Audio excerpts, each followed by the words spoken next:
Number 4, go where no one else dares to go and minister to people that no one else dares to reach. Verse 9, and as Jesus passed forth from thence, he saw a man named Matthew sitting at receipt of customs, and he said to him, follow me. And he arose and followed him. Now, Jesus is just passing by, and he stops at the tax collector's table. And he talks to a man named Matthew, and he tells him to follow him. Well, that sounds pretty simple, except for the fact that the tax collector is one of the most despised and despicable people in Israel, because he worked for the Roman government, because he cheated all of the people to take taxes, and nobody liked tax collectors. And on top of that, who wants to be friends with IRS agents? Nobody that I know. So nobody rushes towards the tax collector's table, etc. But Jesus goes to such a person, and Jesus calls him. Now, here's something I want you to see that's very powerful. All he does is says, follow me, and the man arises, gets up, leaves the money on the table, and follows Jesus. To me, that says that there are people who are waiting on somebody to ask them, but nobody has asked them, and therefore they remain in sin. They remain at the table. They remain the kind of people that they are. Here is a man that nobody else sought to minister to. They sought to run away from. They sought to talk about. They sought to drag down and to berate. And instead of that, Jesus went to where he was, and he ministered to him, and all he had to do was say, follow me. And the man got up, left that money on the table, and followed him. There are people around you who are just waiting on somebody to ask them, but nobody has ever dared to go to them and to reach them. And that's why they sit there, and that's why they're not in your church. So I would just take this point as an opportunity to just sit down sometime in your prayer time and just say, okay, who is not being reached? Who are we not reaching out to as a church? Where are these people, and what do we need to do to go there? Now, those people that you're going to reach are not people in your church. Otherwise, they would be there.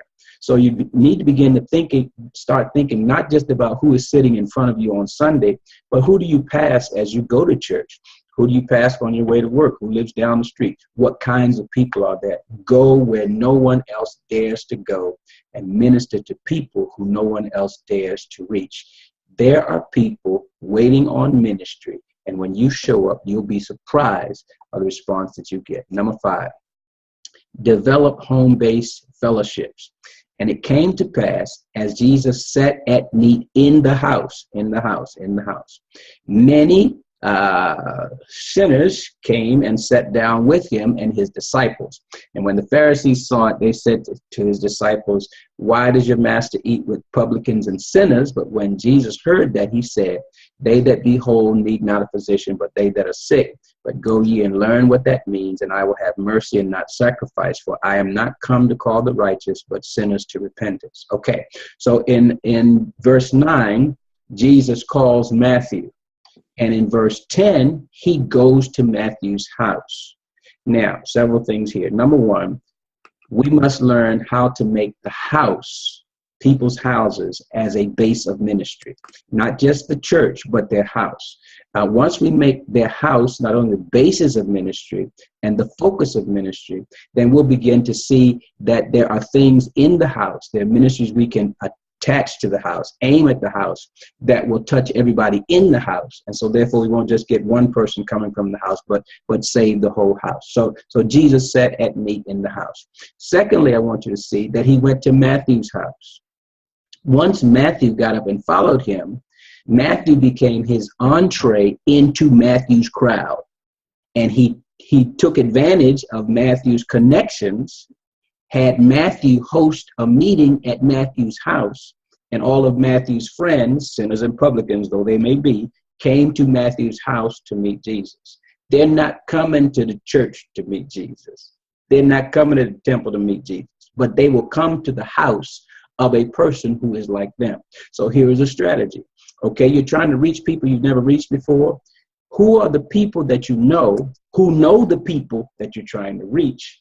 And how can you organize or have that person that you know create an environment where you can meet those people and minister to them outside of the church. So develop a home-based ministry in a place where people are comfortable to receive ministry. Find a host that is like the people you're trying to meet. So if you're trying to reach street people, find a street person and let the street person help you reach the street people. You understand that?